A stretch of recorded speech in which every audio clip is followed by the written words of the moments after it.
இயேசுவினிடத்தில் ஒருவன் ஓடி வந்து, பரலோக ராஜ்யத்தில் எவன் பெரியவனாயிருப்பான் என்று கேட்டான். அப்போது இயேசு ஒரு சிறு பிள்ளையை தன் நடுவே வர வைத்து, இந்த பிள்ளையைப் போல மனம் திரும்பாவிட்டால் பரலோக ராஜ்யத்தில் பிரவேசிக்க மாட்டீர்கள்.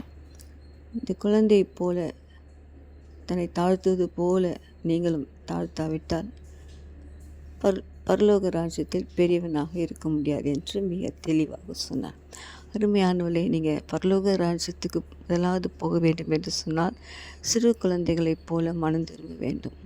சிறு குழந்தைக்கு உள்ள கபடம் இருக்காது, பதிலுக்கு பதில் செய்வேன் என்று சொல்லக்கூடிய குணம் இருக்காது.